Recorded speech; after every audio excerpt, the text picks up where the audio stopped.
When we're looking at the psychology of the enneatypes, it's logical that we focus on the types, right?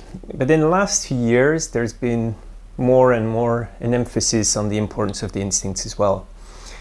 And I think that when we're looking at sex, it's also very important that we take those into account, because sometimes the instincts can actually explain more than the types do. Now, in this video, we're going to look at how the instincts distort the sexual function, but more specifically at the meaning we ascribe to sex through the lens of our instinct. So basically, we're going to look at how we believe subconsciously that sex contributes to our survival. Now, it's very important to understand that the three instincts are some kind of spectrums.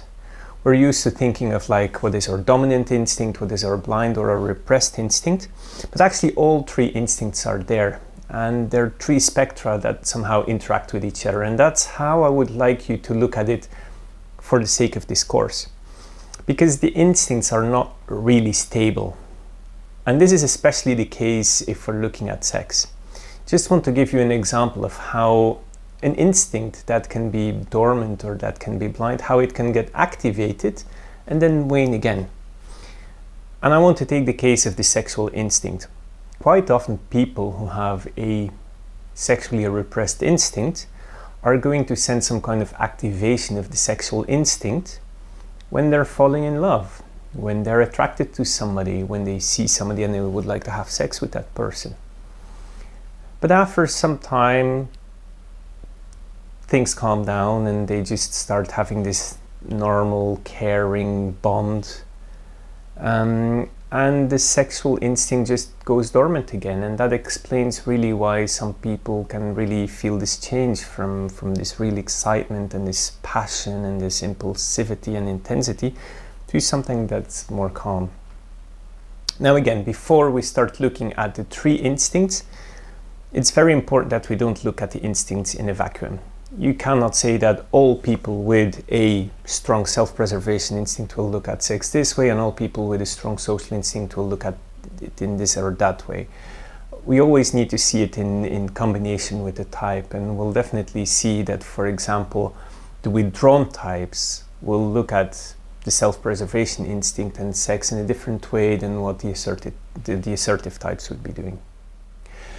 Let's start with the self-preservation instinct. What does sex mean for the self-preservation instinct? Or how do we perceive sex through the angle or the lens of the self-preservation instinct? Well, actually it's very much about giving it a functional meaning, because for the self-preservation instinct, sex is all about meeting a need. It's all about having the physiological release. So it's actually pretty simple and straightforward because it's very binary. Either the need is met or the need is not met. So you can actually compare it very much with other self-preservation needs, right? Like sleeping, drinking, resting, relaxing, stretching the body, or even defecating. So the moment that the need has been met, you just forget about it. It's out of your system. You don't think about it anymore until the need arises again, and then you're going to try to pursue that. Now, in our contemporary society, we tend to romanticize sex. And as a result, we really look down at this self-preservation angle. We really think that this is something primitive, something animalistic, just having sex in order to have an orgasm, to have your needs met. But actually, we all have this self-preservation instinct in us. We all have this need for having this physical release. So it's actually pretty dishonest if we are denying that, if we're not seeing it, if we're not admitting that we have it. Because if we're looking, there's many things that we're actually not aware of. For example, our heart is beating, our lungs are breathing.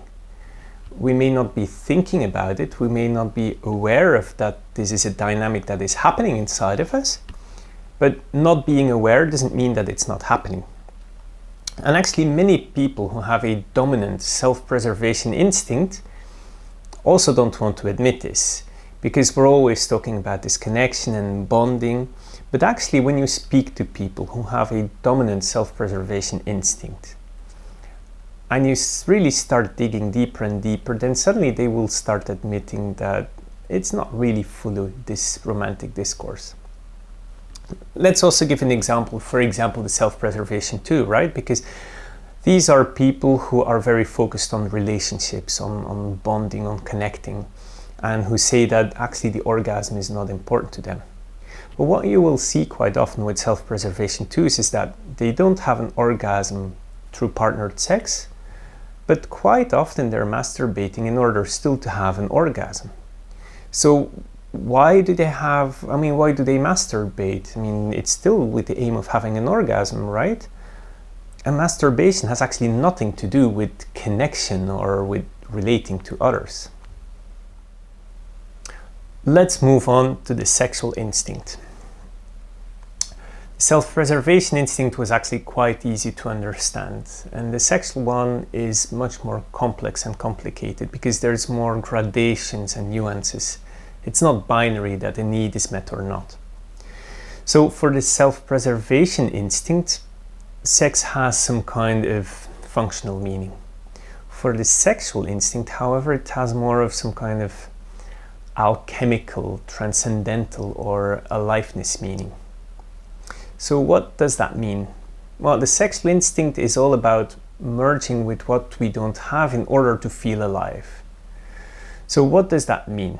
And let's try to break that down in different bits and pieces. First of all, merging. People with a strong sexual instinct tend to give some kind of very romantic description of merging. They will talk about this emotional connection, about relating, about bonding. But in reality, that's not what the sexual instinct is about. The sexual instinct is all about, I have to have you. I want to absorb you. I want to consume you. You have to be mine. So the sexual instinct is very much about having the other and not about being with the other. So the sexual instinct is not as romantic as how some may describe it, because it's actually pretty egocentric. And this also explains why many people with a very strong sexual instinct have some kind of irrational approach to relationships, because they think it's about relating, but actually it's not. And let's look at that through an example. If we have two young teenagers who are over their ears in love with each other, and they cannot live without one another, what does that mean? Are these two young people in contact with each other? Are they really relating? Do they know the other? Actually not. In most likelihood, they're just projecting their own neurotic needs on the other, and they hope that the other one is going to fulfill these needs. And then when they see that this was some kind of illusion, they just drop the person and they're going to suffer. So it's very important to see that sometimes we believe we are connected, but in reality we are just interacting with our own romantic idealizations and projections. Because it's important to understand that merging is not about a relationship between two entities. It's basically about losing oneself. It's about this alchemical reaction whereby two entities suddenly come together and become one new entity. So it's not about being present, it's very much about running away from presence. Now, for the sexual instinct, sex is much more than the physical act, which we were talking about for the self-preservation instinct. For the sexual instinct, it's all about playing with sexual energy, about building up anticipation and intensity, about emotional and physical foreplay, and about this playing with chemistry, but all with the final aim of having these boundaries dissolved. And it's this implosion of boundaries that gives this sensation of, or this feeling of being merged with the partner. And not only being merged with the partner, but actually being merged with everything that is around us. And that's really about some kind of forgetting of time and space. So it's important to understand that the final aim of this merging is actually to experience some kind of sense of union, of oneness, and of holy origin. Now, This brings us to the spiritual connotation that the sexual instinct may give to sex. Seeking this oneness and holy origin is all about seeking some kind of mystical or transcendental experience. And indeed, this implosion of one's own boundaries can give the feeling of some kind of spiritual experience. And even if you listen to it, becoming one with a partner, it sounds very spiritual and mystical, right? However, it's very important to understand that experiencing this is not necessarily a proof of a high level of spiritual development. Actually, on the contrary, quite often it's an imitation of it. Because this forgetting of time and space is not about being in a state of presence and being part of oneness, but it's rather about mimicking it. Now, another important thing about this spirituality is that for thousands of years, sex and spirituality went hand in hand, and I spoke about that at great length in the first lesson. But many people with a strong sexual instincts may lead to some kind of spiritual bypassing. They're not here and now, they are losing sense of time. And this is not what the spirituality of sex is about. If we're looking at ancient traditions, the spirituality of sex is all about the reproductive power that sex has, but not about the irrationality of being with the other person. Now, I already spoke about this transcendental aspect and about this transcendental meaning, and that's also a very interesting point, because transcendental means actually going beyond. It's about exceeding our normal state. It's about venturing outside of what we normally have and experience. So it's very much about being attracted to what we don't have and what is not part of our normal daily life.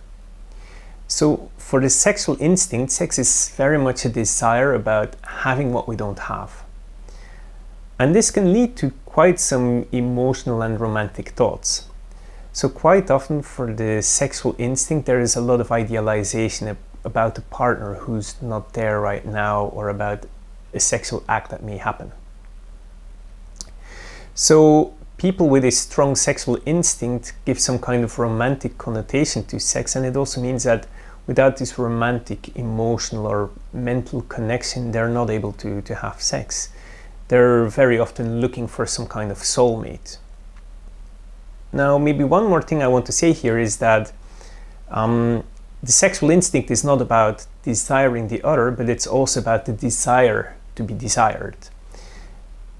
The strong sexual instinct actually wants to seek some kind of affirmation from the partner. And being sexually desired is probably the strongest affirmation that we can ever get. Now, a final word that I want to say about the sexual instinct is that the focus is on feeling alive. And sex is really a great tool in achieving that, because sexual energy is such a strong energy that it really allows us to feel this aliveness. So for the sexual instinct, sex is actually a tool to experience this intensity and passion which they crave. And of course, this intensity can take different forms. Or for some people, it's going to be an emotional intensity. For others, it's physical intensity. For others, it's a mental or a cerebral intensity. Now, there's one final thing that I want to say. There's some kind of myth that people with a strong sexual instinct have a higher libido. And I think that's actually not the case.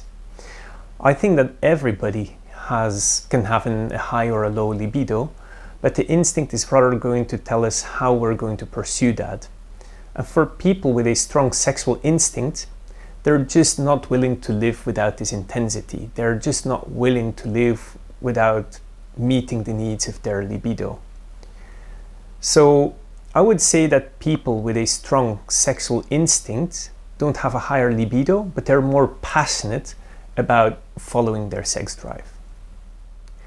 The last is the social instinct. What does sex mean through the lens of the social instinct? Well, it's very different than the other two instincts. The social instinct focuses very much on relating with others as a way for survival.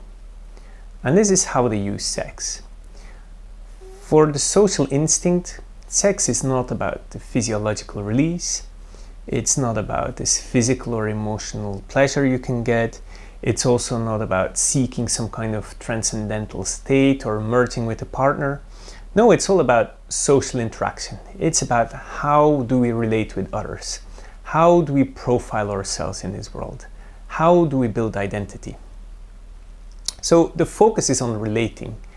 So people with a strong social instinct may quite often say that sex is even a way of communicating with the other, with a partner. And there's actually quite some people who have a strong social instinct who have this feeling that sex is some kind of logical and desirable continuation or the conclusion of a very interesting discussion they had with somebody they really liked. They felt that they were on the same wavelength, and this was just like the next step. So it's not that it's a strong urge for sex they have, but it's more just this feeling that they want to like cement this bond even further.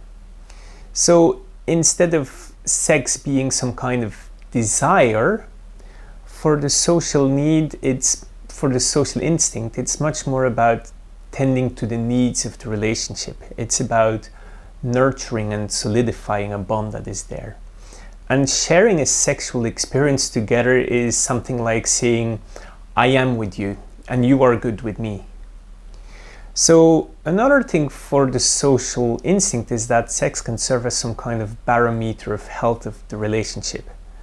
And it's not about pursuing their own sexual desires, it's more about making sure that there is enough sex in the relationship. And of course, this can lead to sex being some kind of marital duty or a way of showing care and responsibility. And it can even lead to some kind of, let's say, service sex. Because sometimes somebody with a strong social instinct may not want to have sex, but they think, well, it's been a while and my partner probably wants to have sex, so let's just have sex. So it's really a way of tending to the needs of the partner and really making sure that the relationship remains fine. People with self-preservation dominant instinct may actually do something similar, but they're going to feel quite some resentment when they are having sex when they don't want it. For the social instinct, it's not going to lead to this resentment. It's more like a thing that you have to do and you're fine with that. So to conclude, I would say that the self-preservation instinct gives a functional meaning to sex. The sexual instinct gives this alchemical or transcendental or aliveness meaning to sex. And the social instinct gives this relational meaning to sex.